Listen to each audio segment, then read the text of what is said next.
오늘은 그리스도인의 재정관리 그런 제목으로 여러분과 좀 긴밀히 참 간절한 마음으로 나누고 싶은 이야기들을 나누겠습니다. 여러분 돈 좋아하시죠? 얼마나 좋으세요? 부자 되시기를 바랍니다. 금도 많이 가지면 나쁘지 않겠지요. 저 골드 바가 하나가 1000g이면 1kg짜리인데 제가 이렇게 찾아봤더니 한 3만 불 정도 가는 것 같아요. 금도 좀 못 갔더라도 여러분 적어도 돈도 없고 근이 없어도 쌀독에 떨어진 빈독 그렇게 갖지 않기를 바랍니다. 아마 젊은이들은 요즘 누가 쌀 먹나요? 빵 먹지요. 그렇게 얘기할 사람도 있는데 제가 바라는 것은 우리 모두가 하나님 안에서 풍요로운 부자들이 되시기를 기도하는 마음으로 오늘 말씀을 같이 나누게 되었습니다. 여러분 부자 되시기를 축복합니다. 부유하시기를 바랍니다. 지난 화요일 날인가 12시간 제가 재정 세미나 강의를 받았어요. 아침부터 밤중까지 꼼짝없이. 그런데 한 번 세미나 참석을 하니까 자리를 뜰 수가 없어요.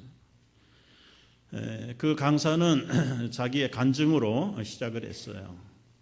지금부터 10년 전 우리 여성 간사인데 아주 결혼하고 무역업을 해서 돈을 많이 벌었어요. 빌딩도 사고, 그래서 그 빌딩에다가 병원 임대도 내고 약국도 내고 여러 가게들 임대를 해서 임대 수입이 들어오고 부동산 가격이 올라서 들어오고, 자기는 큰 안경점을 하면서 거기서 돈을 벌고, 주변에 하여튼 돈이 된다는 사업들은 엄청나게 해서 한 달에 다 지출하고도 10년 전에 자기 통장에 매달 7만 불씩 남는 거예요. 7만 불씩이 남는 거예요. 4대째 믿음의 집안에서 자랐고 성장해온 그 신앙 습관으로 이렇게 많은 복을 주셨는데 내가 하나님을 위해서 착한 일을 해야 되겠다. 어떤 일을 할까? 특별히 고아들의 관심이 있어서 서울 관내의 모든 중고등학교에다가 동네 사무실에다가 연락을 하기를 부모가 없는 고아들 학생들 우리 안경점에 오면 무료로 안경을 해줍니다. 자기는 계산을 했대요. 그때 그저 안경 달러로 지금 다 계산해서 제가 얘기하는 거예요. 한 50불이면 하루에 10명 정도 와봐야 500불이고 한 달 해봐야 1,500불, 1년 해봐야 그저 한 2만 불도 안 되는 거. 2만 불 내고도 한 달에 7만 불씩 남는데 5만 불 가지고 또 다른 일을, 선한 일을 많이 하면 좋겠다. 그런데 막상 학생들이 오는데 하루에 10명이 오는 게 아니라 100명씩 오는 거예요. 100명씩. 이게 한 달에 15,000불이면 될 줄 알았는데 1,500만 불이, 150만 불이 필요한 거예요. 15만 불이 필요한 게 15만 불이. 자기는 7만 불밖에 없는데, 그런데 하나님에게 약속을 했기 때문에 1년하고 2년하고 3년을 버텼대요. 그러면 좀 하나님이 복을 주실 줄 알았는데 안 되는 거예요. 결정적으로 안 되는 것은 그 안경 때문에 안 되는 것이 아니라 또 잘 사업한다는 친구의 빚보증을 쓴 거예요. 60만 불 코사인을 해준 게 그만 친구가 부도를 내고 사업이 파산하는 바람에 그거 돌려막느라고 빚을 내서 막고 이리 막고 저리 막고 그냥 이자가 늘어나고 그러느라고 결국은 2, 3년 동안 빚달년을 밟다가 결국은 파산을 해버린 거예요. 다 정리를 하고 나니까 500만 불 빚이 남는 거예요. 500만 불. 땅, 빌딩, 아파트, 가게들 무슨 재산 되는 것들은 다 은행에서 차압을 해가고, 그리고는 여기 말로는 머니 컬렉션에 넘겨가지고 나중에는 못 받으니까 이제는 소위 말하는 한국에 빚 받아줍니다. 그게 이제 해결사들. 하루아침에 꼭대기에서 바닥으로 추락을 했는데 남편하고 이제 겨우 10살 난 아들 데리고 길거리로 쫓겨난 거예요. 길거리로 쫓겨났어. 하는 수 없어서 그냥 아무도 모르게 아주 가난한 동네로, 공동 화장실을 쓰는 동네로 도피를 해버렸어. 그런데도 이 빛의 사단은 지옥까지도 찾아내고 찾아와 가지고는 24시간 잠을 재우지 아니하고 온갖 협박과 공갈과 간을 꺼내라, 홍팥을 꺼내라, 그저 죽기 직전까지 몰아붙이는데, 그렇게 하면 어디 가서라도 훔쳐서라도 돈을 가져온다는 거예요. 도저히 내가 이렇게 살다간 못 살겠다. 그래서는 사탄이 속삭이는 소리를 귀를 열기 시작해. 너 살아봐야 소망 없어. 너 하나만 끝나면 돼. 그래서 약을 사 모으기를 시작을 했는데, 남편이 눈치를 채고 간곡하게 만류를 하기 시작합니다. 여보, 내가 당신 빚 다 갚아줄게. 1년 안에 빚 다 갚아줄 테니까 제발 죽겠다는 생각은 하지 마라. 정말 죽고 싶어도 1년만 유보해라. 1년만 연기해라. 아니, 당신이 내 빚이 얼마나 되는지 어떻게 갚는단 말이에요. 하루에 한 달에 1,000불씩 아무것도 안 쓰고 매달 저축을 해도 내 빚 갚으려면 40년을 저축을 해야 되는데 당신 돈 있나? 그 남편의 직업이 뭐냐면 YM에 월급도 없는 선교사예요. 선교사. 여러분, 이게 가능한 얘기냐고요. 그래도 너무 남편이 간곡하게, 그래도 하나님이 하실 테니까 내 말을 들으라고. 1년 있다 죽는 거나 지금 죽는 거나 그 어려운 건 아니니까 너무 간곡하게 부탁을 해서, 그러면 1년 기간을 정하고 그저 남편의 간청을 듣고 약병을 뺏긴 거예요. 정말 당신이 1년 동안 빚을 갚기를 원한다면 내가 시키는 대로 해라. 어떻게 하면 되냐? 저 제주도에 있는 열방대학에 가서 제자훈련 DTS 프로그램을 훈련받아라. 할 일이 없으니까 마지막 그저 지푸라기라도 잡는 심정으로 이제 제주도로 떠나기로 결정을 했는데, 떠나려고 보니까 제주도까지 빚쟁이들이 따라올 것 같아요. 그래서 다 불러 모았답니다. 불러 모아가지고 나에게 1년만 시간 여유를 달라.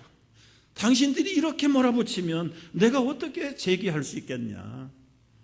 사업 구상도 하고 내 마음도 좀 정리할 겸 1년 동안 여유를 주면 내가 여러분 빚을 다 갚아주겠다. 내가 오늘 번호표를 가지고 왔는데 1번으로 받을 사람 얘기해라. 1년 동안 찾아오거나 문자를 보내거나 전화를 하거나 그러면 1번이 맨 마지막 번호로 간다.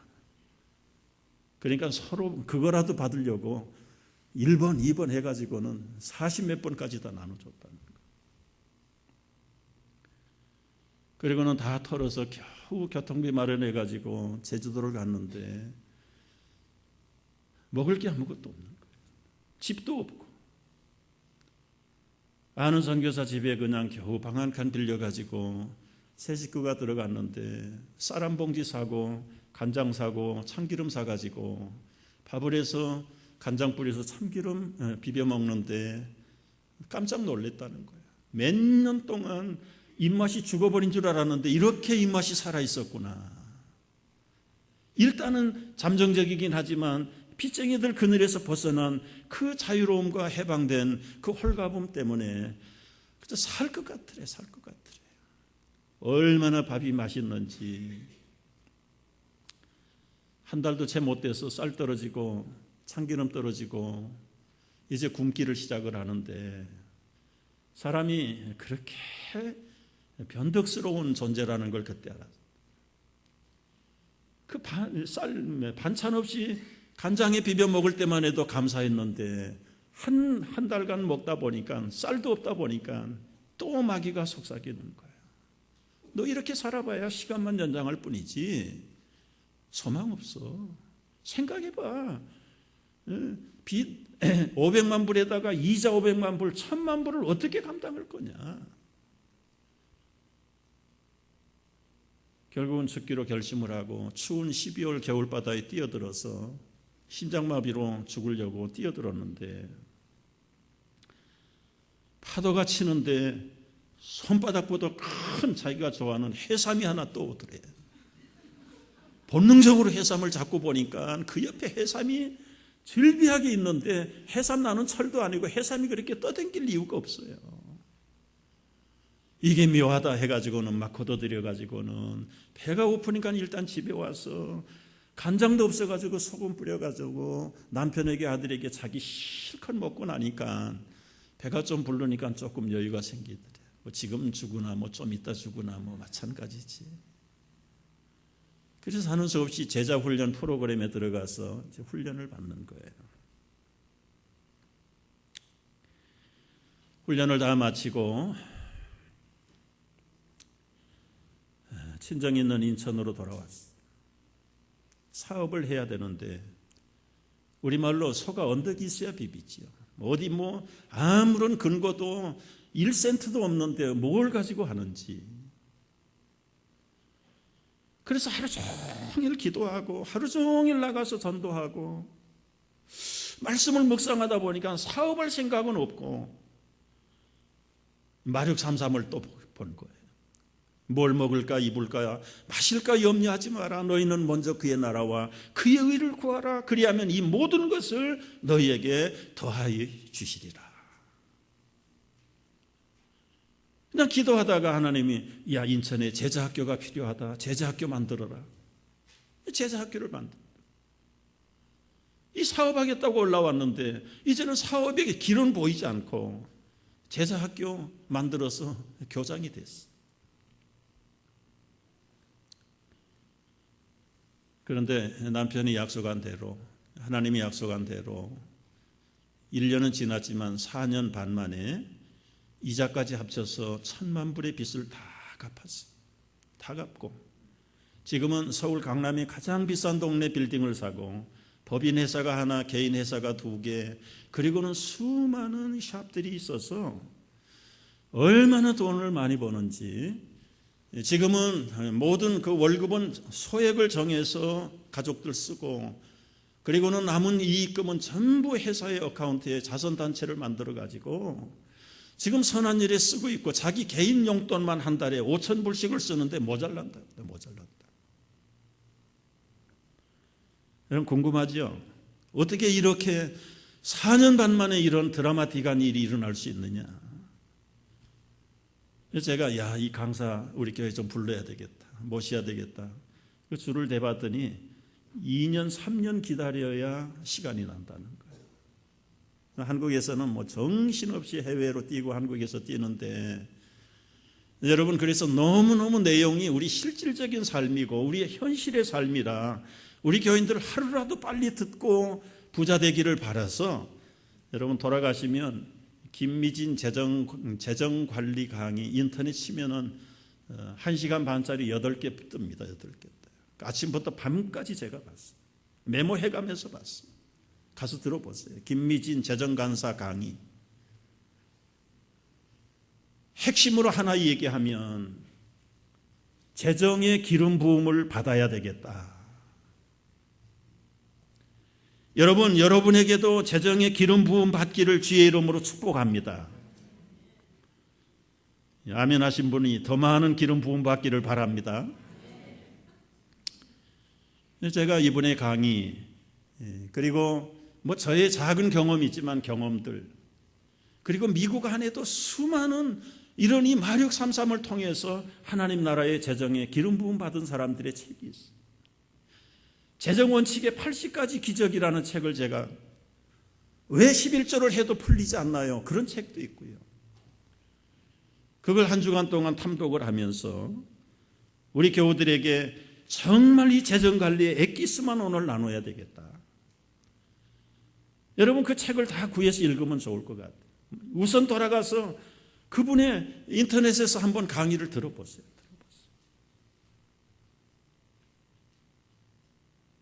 하나님은 우리에게 풍요한 원칙을 가지고 계시는데 그 원칙을 오늘 세 가지만 여러분 나누고 있는 거예요. 첫째는요, 가난과 부의 선택은 내 결정이다. 내 결정. 우리는 세상 철학이 천석군 만석군 부자는 하늘이 낸다. 여기에 수많은 사람들이 다 쏟고 산다는 거예요. 그래서 나 같은 것이 무슨 부자가 될 수 있냐? 나는 아무것도 가진 것도 없고 하는 것도 없고 할 줄도 모르고 스스로 자기가 안 된다는 것에 얽매여 가지고 자기가 물질적으로 심리적으로 가난의 속박에 갇혀 있는 사람들이 대부분이라는 거예요. 이건 사탄의 음성이지 하나님의 뜻이 아니다. 이 사탄의 속임수에서 벗어나야 되는데 어떻게 벗어나는가? 하나님이 어떤 분인가를 알아야 된다. 하나님은 사람을 외모로 취하지 않습니다. 하나님은 절대로 사람을 외모로 보지 아니하시는 하나님. 두 번째는 하나님은 모든 자녀들이 부유하게 사시기를 원하세요. 그 삼박자 축복이라고 그러잖아요. 요한 3서 2절이요. 다 같이 한번 읽어볼까요?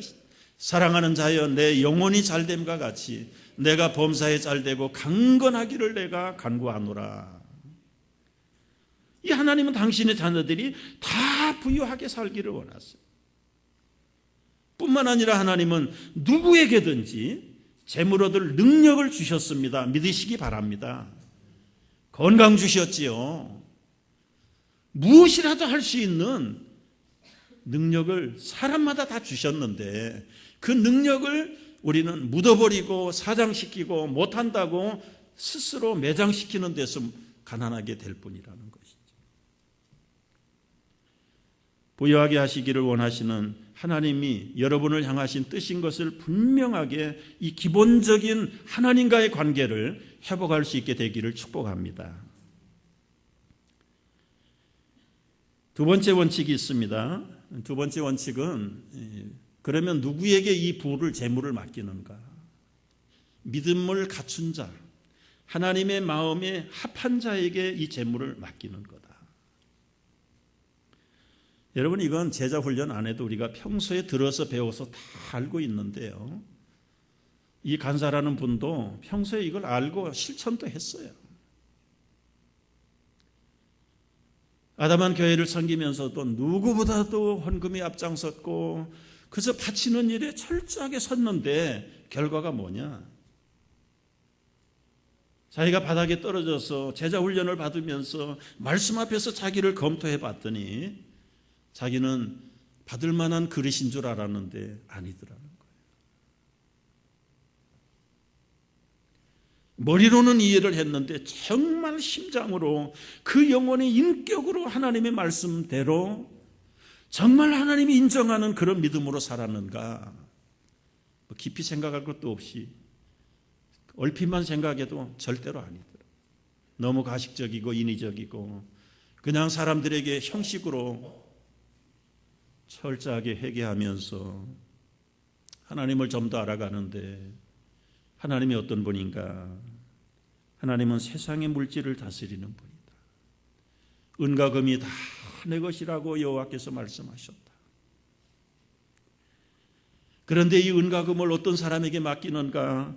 성경을 읽다가 예레미야 27장의 5절에 보니까 내가 보기에 옳은 사람에게 이 모든 사람과 짐승들을 만들어서 그것을 주겠다.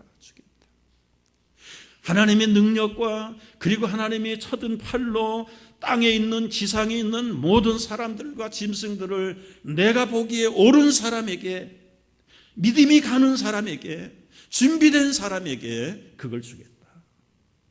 그래서 과거에 내가 정말 옳은 사람이었는가 준비된 믿음이었는가 자기를 스스로 검토해 볼 때 아니더라는 거지. 하나님이 인정하는 사람 하나만 나타나면 어떻게 하나님이 물질을 몰아주시는지 이사야 45장 2절의 말씀을 보면서 깨달았다는 거예요. 하나님이 당신이 믿고 일을 맡길 수 있는 사람 하나만 정해지면 그 사람보다 먼저 앞에 가가지고 험한 것을 다 평탄하게 만들고 굳게 닫혀있는 논문과 같은 불가능의 문들, 그저 안 되는 것들, 깨진 것들을 다 새빗장을 꺾어버리고 흑암 중에 보화의 은밀한 곳에 숨은 재물은 얼마든지 있는데 찾아내지 못하는 재물들, 숨어있는 재물들을 주의 이름을 부르는 자에게 하나님이 밀어붙여주겠다. 이 말씀의 문맥은 이방인 왕 고레스 왕에게 주신 말입니다. 왕을 통해서 느헤미야와 에스라 같은 사람을 앞장 세워가지고 사람들을 붙여주고 뒤에 소위 말하는 재력가를 붙여줘가지고 아무것도 없는 포로 출신의 지도자들을 통해서 위대한 예루살렘 성을 건축하게 만듭니다.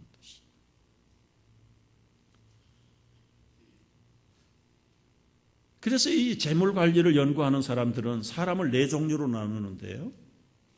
거룩하게 믿음으로 부자된 성부가 있고요. 거룩하지만 물질이 없는 성빈한 사람이 있고, 속부가 있고 속빈이 있다는 거예요. 속부는 세상에서 속되게 부자된 사람, 그리고는 평생 지질이 가난하게 세상에서 가난하게 사는 속빈이 있다. 속빈.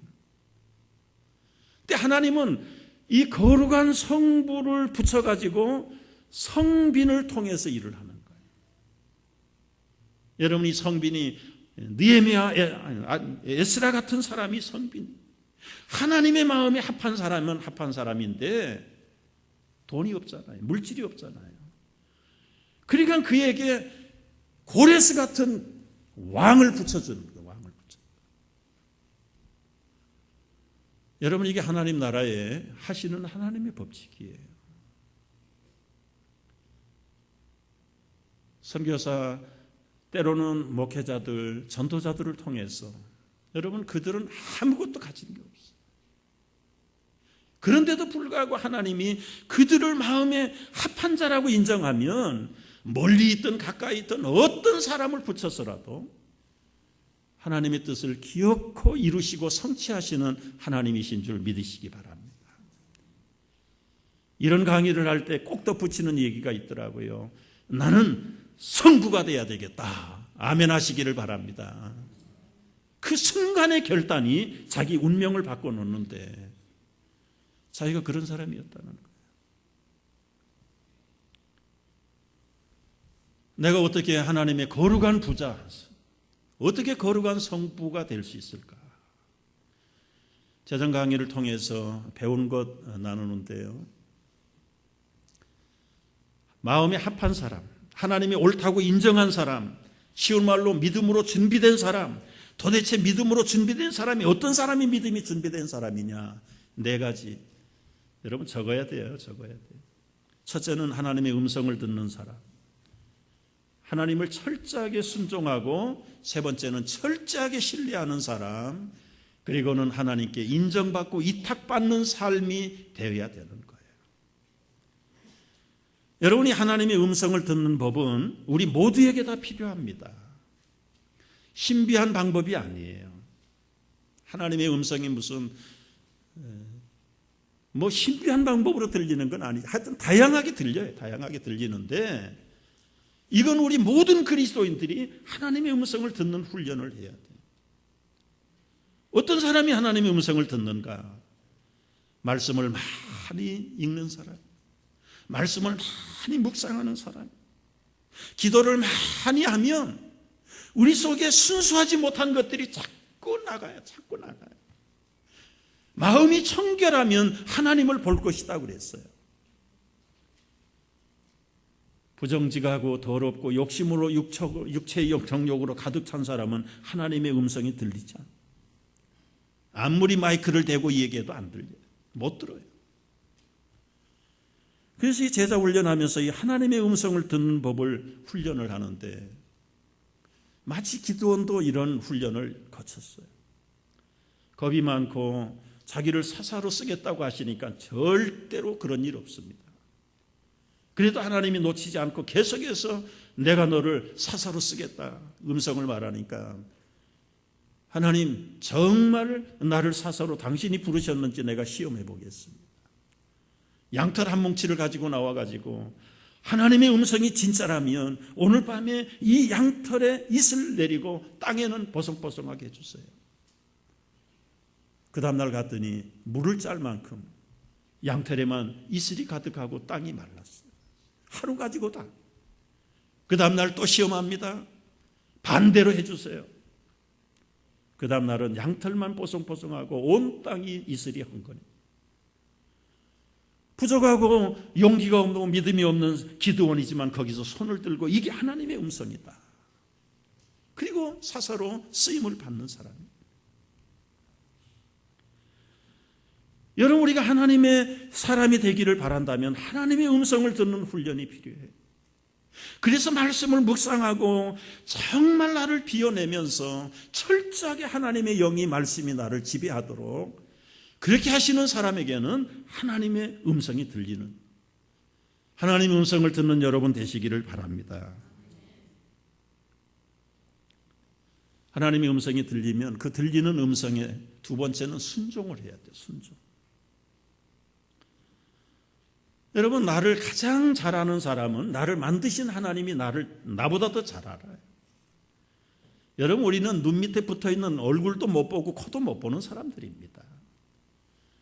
하나님은 우리의 속속들이 뼛속까지 영혼 밑바닥까지 다 알고 계시는 분이세요. 내가 뭘 잘하는지, 뭐가 약한지, 뭐가 단점인지, 뭐가 장점인지, 재능이 뭔지, 은사가 뭔지, 취미가 뭔지 다 알고 계시는 그분인데 그분의 음성을 들으면 철저하게 순종을 해야 되는데 이 순종에는 엄청난 포기가 필요하죠. 포기가 필요해요. 생명의 본능마저도 포기하고 순종을 해야 돼요. 이 김간사라는 분은 그런 간증을 했어요. 너무너무 배가 고픈 거예요. 돈이 없으니까. 그야말로 굶는 것을 먹다시피 하면서 한 지붕 밑에서 건너방에 사는 또 선교사 가정이, 그래서 뭐 한 돌도 안 되는 갓난아이가 있는데 그 아이 젖 먹일 때 가보면 막 벌컥벌컥 우유를 마시는데 막 속이 아프다는 거예요. 너무너무 배가 고프고 지금 나이도 잊어버리고 이 어머니하고도 남을 그 갓난아이가 먹는 우유가 그렇게 먹고 싶었어. 자기 나름대로 깨를 써가지고 아무개 엄마 내가 젖 먹일 테니까 가서 일해. 나가면 그 애기 우유 자기가 훔쳐 먹으려고. 사람이 배가 고프니까 이렇게 체면도 없어지더라고. 그런데도 애기 안 맡기거든. 부담스러울까 봐 안 맡기지 않고 미안해서 못 맡기고.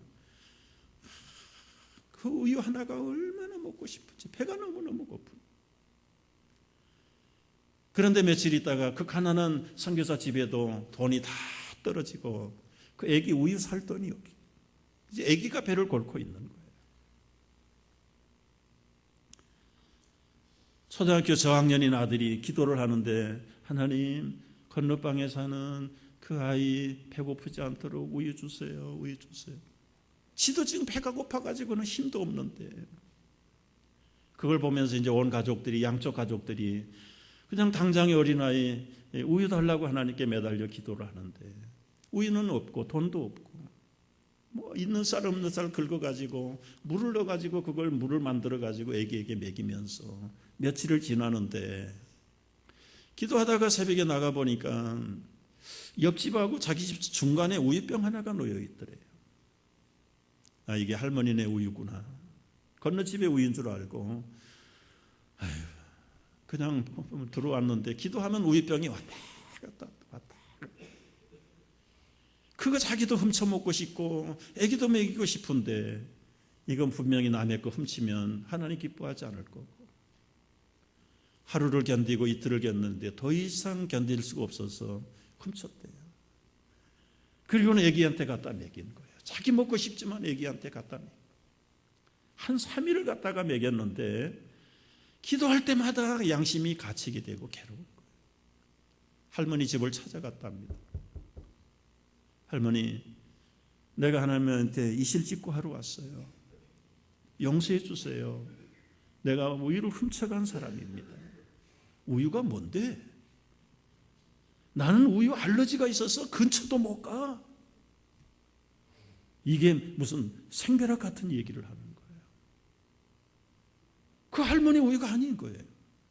그러면 도대체 누가 우유를 갖다 놓는가? 그 다음날 새벽부터 지켜서 이제 누가 우유를 갖다 놓는지 지키려고 하는데 3일 만에 드디어 자전거를 타고 와서 우유를 놓고 가는 사람을 가로막아서 잡았어요. 전혀 관계가 없는 동네 교회에 목회하는 목사님이 우유 한 병을 놓고 매일 아침 가는 거예요. 이 목사님이 얘기하는 거예요. 우리 교인 가운데 목장을 새로 오픈한 분이 있는데 젖을 짰다고 그래가지고 매일 2병씩을 가져오는데 한 병은 우리가 먹는데 기도하는 가운데 하나님이 그 한 병은 그 집에 갖다 줘라. 이 집인지 저 집인지 몰라가지고 중앙에다 놓고 간다는 거예요. 이야, 이 목사님도 하나님의 음성을 듣고 순종하는구나.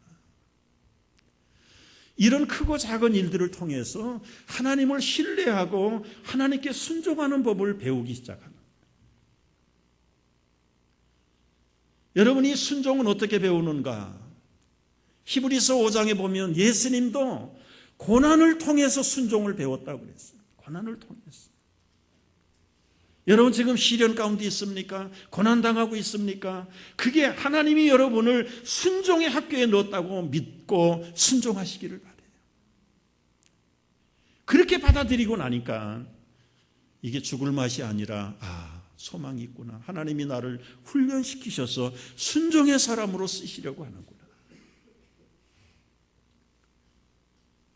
순종하는 사람은 신뢰해야 되고 신뢰하는 사람은 순종해야 되는데 순종은 행동이 수반될 때 순종. 마음으로만 믿고 마음으로만 결심하고 그리고는 아무런 행동이 없으면 그것은 순종이 아니에요. 신뢰도 아니에요. 정말 하나님의 음성을 듣고 묵상하다가 깨달으면 들으면 그 말씀이 나에게 영적인 육신적인 본능을 포기하고 권리를 포기시켜서라도 순종하기를 원한다면 내 본능을 끊고라도 순종하고 행동으로 옮겨질 때 하나님이 그때서야 오케이 인정해주고 위탁되는 사람을 통해서 숨은 사람들과 숨은 재물들을 갖다가 붙여가지고 하나님의 일을 만들어주시는 하나님이심을 깨닫기를 바랍니다.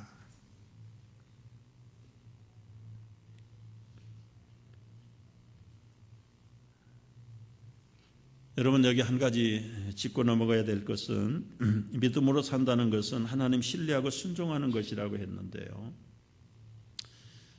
이 농부들의 예를 한번 들어봐요. 농부들이 불신자 농부라 할지라도 씨를 뿌리면 거둔다는 것은 누구나 다 아는 일반적인 법칙이에요. 그런데 하나님 거기에 무슨 믿음이 필요합니까?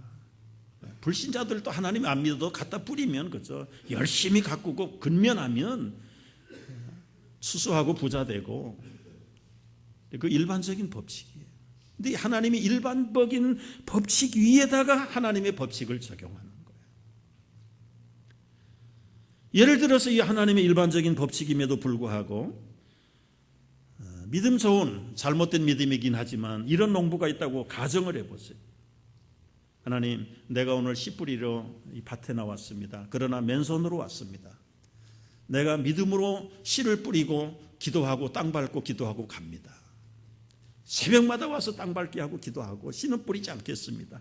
전능하신 하나님 여기에서 엄청나게 나게 해주세요. 그런 신자는 광신자죠. 광신자. 여러분 뿌려야 거두는 거예요. 근데 믿음으로 하나님 믿는다고 하면서 뿌리지 않고 믿기만 한다면 그것은 그야말로 미친 신자예요. 앞뒤가 맞지 않는 믿음이에요. 하나님을 신뢰하면 신뢰하는 것만큼 하나님이 하라고 하는 일을 순종해야 돼. 행동으로 옮겨야 되는 거죠. 뿌려놓고 하나님이 돌봐 주시기를 위해서 기도하는 것이 바른 하나님의 거둠의 축복의 원리예요. 그럼 반문할 거예요. 아까 얘기한 것처럼 뭐 믿음이 뭐 필요합니까? 열심히 가서 뭐 병충해 맞고 김 매주고 열심히 땀 흘려 일하면 하나님 안 믿어도 알고 꺼두고 풍년 만당고 부자 되는데요. 여러분, 뿌려가지고만 다 거둬지는 세상이 아니에요. 요즘 투자해가지고 본전이라도 건집니까? 못 건져요. 웬만한 사람들은 다 손해보는 거예요. 저는 스탁이 뭔지 주식이 뭔지 모릅니다만은 1년 동안 스탁 사가지고 움직이지 않는 사람은 손해 안 봐요. 넣었다 뺐다 하는 사람은 100% 손해보는 사람들이에요. 2, 3년 하고는 나중에 본전도 없이 다 털어먹는 사람들이에요. 주식에 손을 안 대도 마찬가지예요. 일반 사업해가지고 돈 법니까? 투자한 것만큼 건지나요? 못 건져요. 요즘 세상은요. 어떻게 삽니까? 계속 갖다 쓰고 빚으로 살고 사는 거예요. 다는 아니겠지만 세상 돌아가는 게 그렇단 말이에요. 심었다고 해서 다 거둔다는 법칙이 없어요. 한국은 금년에 태풍이 한 번도 없었대. 그래서 모든 게 풍년이래. 모든 게. 채소 김장까지도 다 풍년이래. 그런 해도 없었대. 태풍이 한 번도 안 왔다. 한 번도. 매번 여러분 풍년이 보장된다는 보장이요.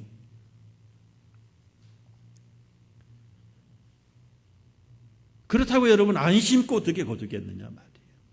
걷어놓고 하나님이 돌보시고 하나님의 은혜로 따기 직전에도 폭풍 불면 다 날아가 버리는 것. 근데 중요한 것은 뭔가 뿌려야 되는데 심어야 되는데 나는 날마다 심는다. 심는 대로 거둔다. 한번 따라해 보십시다. 이게 중요하더라고요. 다 같이 나는 심는 대로 거둔다. 나는 심는 대로 거둘 것이다. 하루에도 수없이 이 말을 반복해요.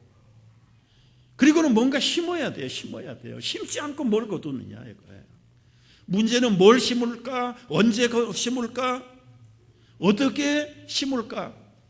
그걸 좀 연구하고 훈련을 해야 돼. 분명한 원칙은 심어야 거둔다는 것. 작게 심으면 작게 거두고 많이 심으면 많이 거두고 안 심으면 없고요. 없어요.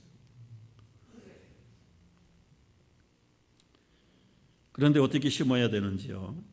농부들이 씨를 뿌릴 때 조심할 것들을 생각해 보면 돼요. 태풍이 부는데 나가서 씨 뿌리는 농부, 미련한 농부죠. 폭우가 쏟아지는데 씨 뿌리는 농부들 다 떠내려가는 걸 알면서도 뿌리는 농부 없어요. 해가 쨍쨍해서 그냥 새들이 와서 다 먹어버릴 그런 마른 날에 가서 씨 뿌리는 농부도 없고요. 다 타이밍을 봐가지고 적절할 때 가서 뿌리는 게 농부들이에요. 농부들입니다. 그런데 왜 그들이 그렇게 뿌리고도 흉년을 만날까요?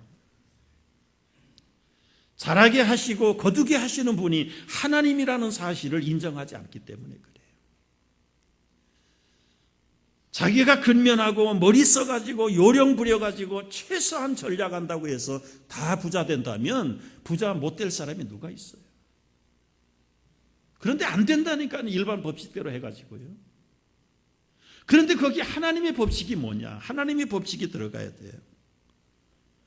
사람들은 영적으로도 마찬가지예요. 뭔가를 뿌리고 심긴 심어야 됐는데 불경기래. 불경기. 그래야 지금 움츠려들어요.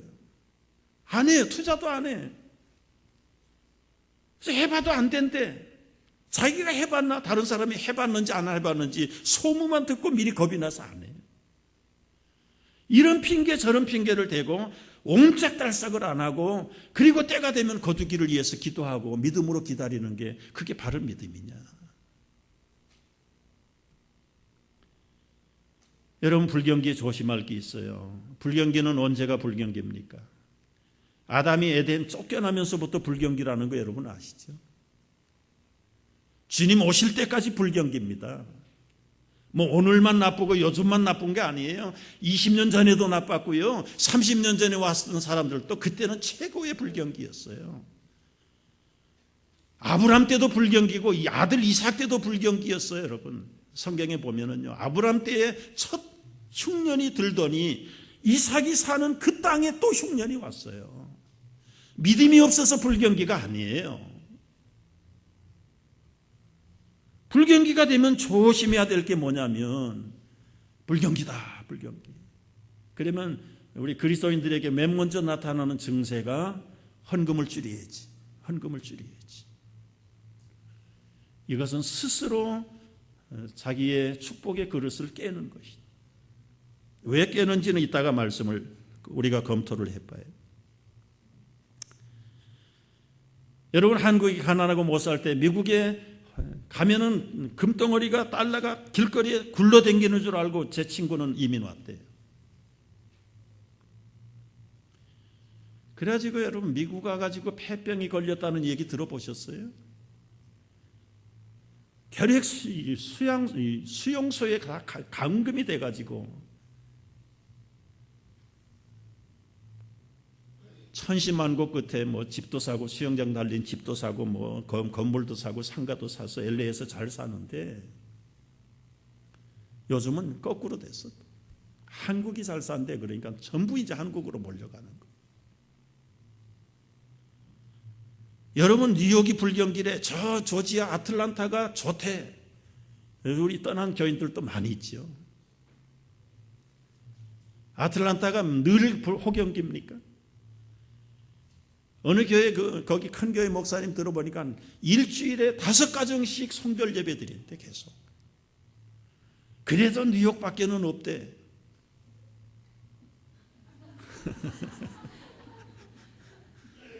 여러분 여기 안 떠나고 있는 거 행복인 줄 아세요? 갔다 왔다 하면 뭐 불어난 줄 아세요? 다 쪼그러들고 없어지고요.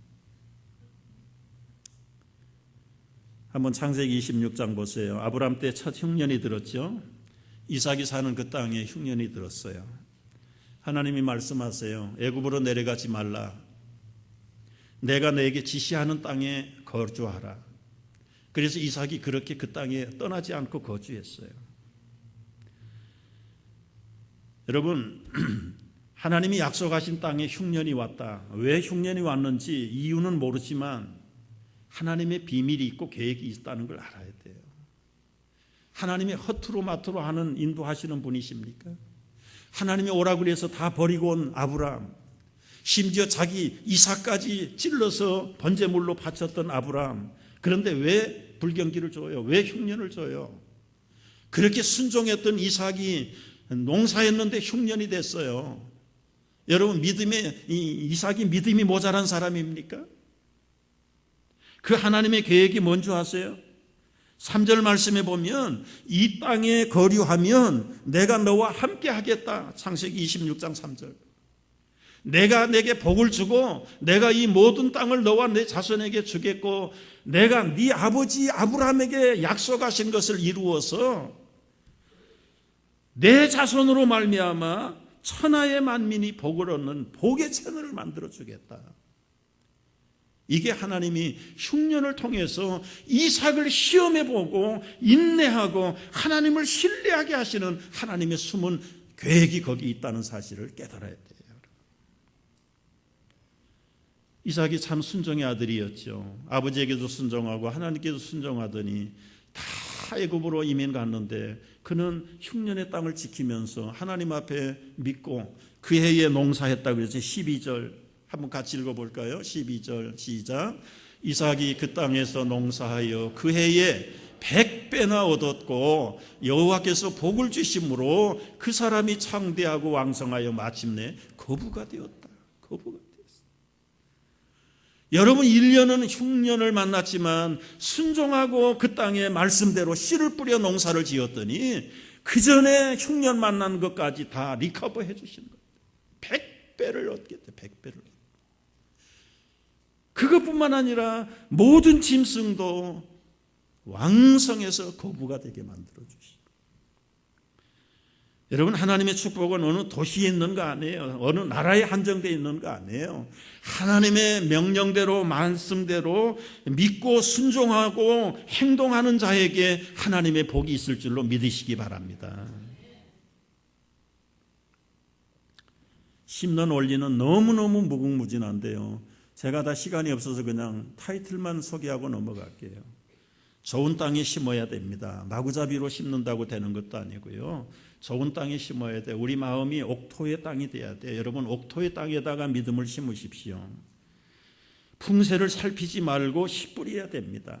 세상 사람들은 이런 핑계 저런 핑계 대고 안 뿌리지만은 풍세 살피고 언제 뿌리겠느냐? 가서 뿌리라는 거예요. 하나님은 계속 심으라는 거예요. 많이 거두면 많이 심고요. 작게 거두려면 작게 심는 것이에요. 씨앗을 먹어 치우지 않기를 바랍니다. 이건 이따가 결론에서 말씀드릴게요.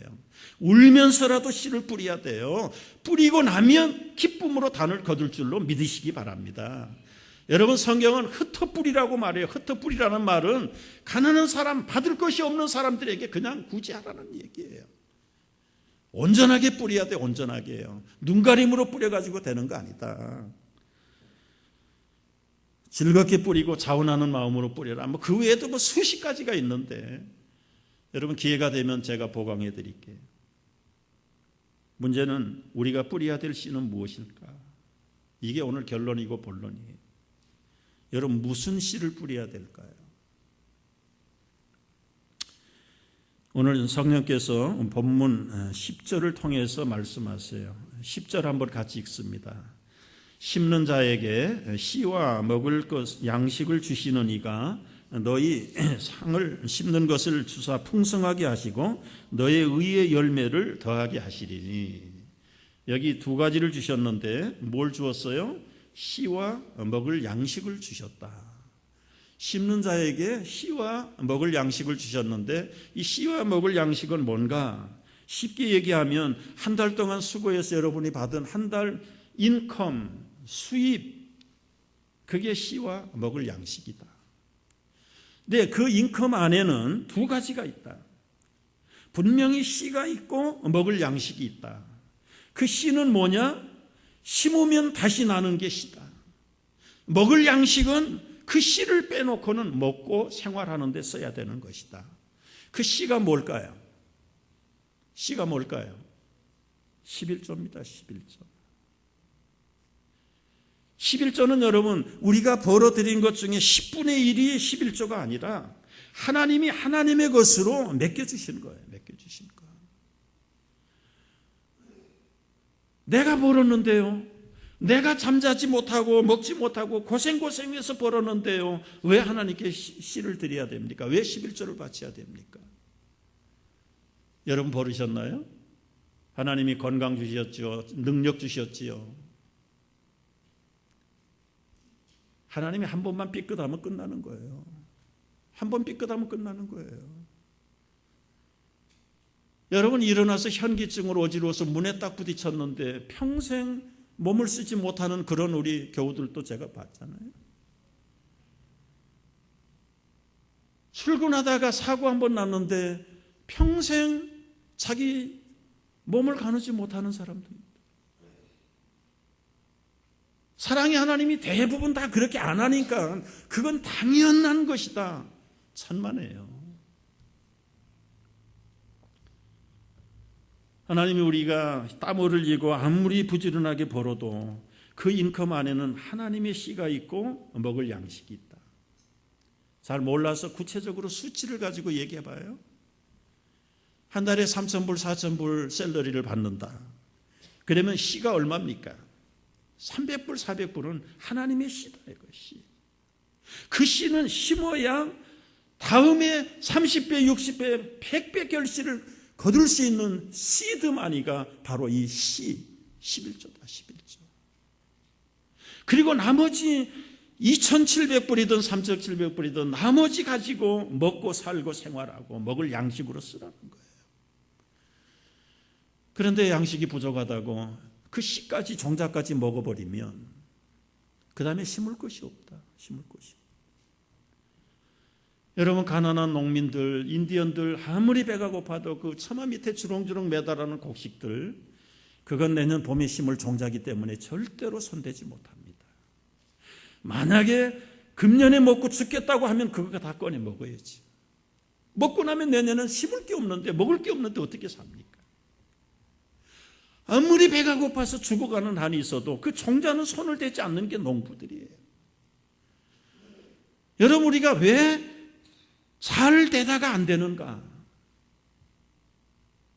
씨앗을 먹어버리기 때문에 더 축복의 열매가 맺힐 수가 없다는 거예요. 맺힐 수가 없다는 거예요. 말라기 3장도 여러분 재해석이 필요한데요. 하나님이 몽땅 주셨어요. 주신 것은 그 먹을 양식을 주신 거예요. 그런데 그거 안 바쳤다고 도둑놈이라고 그럴까요? 그거 아니에요. 하나님의 씨앗을 훔쳤기 때문에 도둑이라고 그러는 거예요.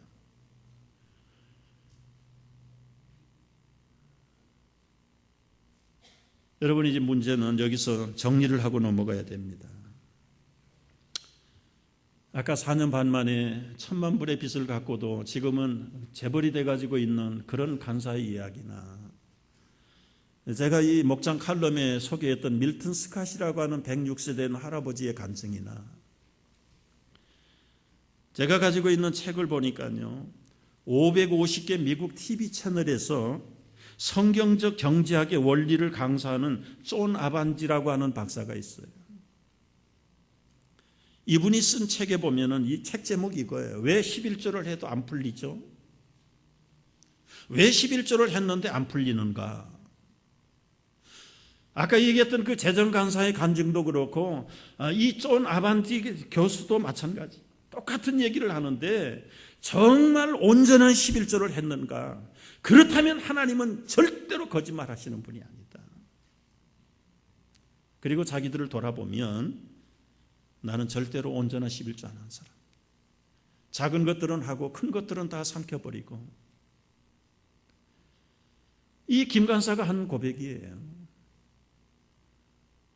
교회에서 무슨 헌금할 때는 1억 원, 한국 돈 1억 원 현찰로 했대요. 현찰로. 아프리카 우물 팝시다 그러면 3만 불, 3천만 원이죠. 3천만 원씩 현금을 넣어가지고 앞장서서 하고, 큰 빌딩 팔고 땅 팔을 때 나온 이익금은 슬그머니 착복해버리고. 자기를 보니까 이건 완전히 믿음이 아니에요. 완전히 하나님을 만홀히 여기고, 하나님이 약속하신 그 축복의 씨앗을 자기들이 다 삼켜버리고, 그러니 마땅히 하나님이 거두시는 것은 당연하다. 여러분, 11조를 하는데 왜 조금 잘 되다가 안 되는가? 안 되는가? 정말 양심에 손을 얹고 하나님 앞에서, 말씀 앞에서 검토해 보세요. 내가 온전한 11조를 했는가?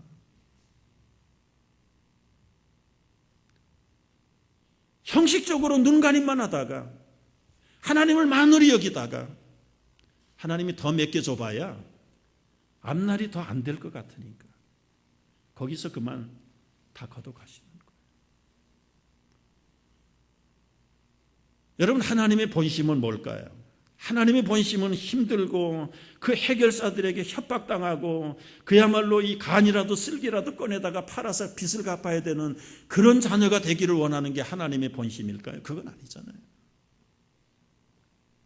이삭처럼 아브람처럼 그야말로 실수하고 거짓부렁이 있잖아요. 이 부전자전 보면 겁이 많아가지고 자기 부인도 누이라고 속여가지고 자기 생명 하나 보존하려고 했던 그 연약한 사람이고, 인간미로 볼 때는 인간미가 없는 사람들인데도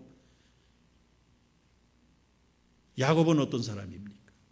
그럼에도 불구하고 철저하게 그 축복의 씨앗을 심으니까 자라는 거예요. 자라는 거예요. 그 사람의 인격이 모자라도, 때로는 교양이 좀 모자라고, 덕이 모자라도 하나님의 씨앗을 먹지 않고 심는 사람은 자라게 돼 있어요.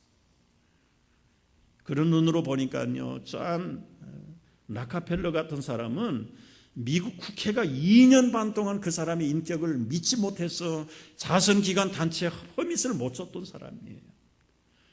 사업으로 비즈니스로 말하면 얼마나 악랄한 사람이었는지 혀를 내두를 사람이라고 그래요. 그럼에도 불구하고 여러분, 이 앞뒤가 맞는지 안 맞는지 여러분이 잘 조리를 생각을 해보세요. 그럼에도 불구하고 자기 11조를 계산하는 CPA가 43명을 두고 철저하게 6살 때부터 배운 하나님의 그 종잣돈에 대해서는 손을 대지 않는 사람. 사람들에게 욕을 먹어가면서도 정말 인격이 그야말로 인정을 받지 못하는 그런 저질의 인격이라도 하나님의 것을 손대지 않는 사람에게는 하나님이 잘하게 하십니다. 여러분, 그렇다면 이제 우리는 어떻게 해야 되느냐? 지난날 하나님의 것을 다 도적질하고 그저 하나님을 만으리 여기고 속이고 그런 거 어떡할 거예요? 오늘 이 시간이라도 정말 진심으로 회개하는 마음으로 뉘우치고 하나님 잘못했습니다. 그러나 이제부터 하나님 나에게 믿음 주시고 신뢰 주시고 순종할 수 있도록 나를 위탁받는 일꾼이 될 때까지 나를 훈련시켜 주십시오. 결단하는 사람은 하나님이 아마 탕감해 주시리라고 저는 믿어요. 그리고 여러분, 새로 우리 해기년도 시작되고 여러분의 인생 정말 우리가 아메리칸 드림이 아니라 헤븐리 드림을 찾는 사람이라고 생각을 바꾸고요. 하나님의 거룩한 비전들이 여러분을 향해서 기대하시기를 원하세요. 크고 놀라운 일들을 이루시기를 원하시는데 하나님의 마음에 인정만 되면 여러분에게 손이 없어도 물질이 없어도 숨은 물질들을 많은 사람들을 붙여줘 가지고 하나님이 이루고자 하는 그 일을 분명하게 이룰 줄을 믿으시기 바랍니다. 우리가 이런 비전을 가지고 나가자고요. 아멘입니까? 하나님, 내가 과거에는 이렇게 살았습니다. 그러나 이제 오늘부터는 하나님 나 결단합니다. 하나님 인정받을 때까지 지금 크고 작은 시련 속에 있을지라도 이 시련과 고난을 통해서 나를 훈련시켜 주셔서 하나님의 마음에 합한 사람 되게 하시고 철저하게 행동하고 순종하는 사람 되어서 하나님의 아름다운 일꾼 청지기 되게 참 승리자가 될 수 있을 줄을 믿습니다. 우리 모두가 되기를 주의 이름으로 축복합니다. 기도하겠습니다.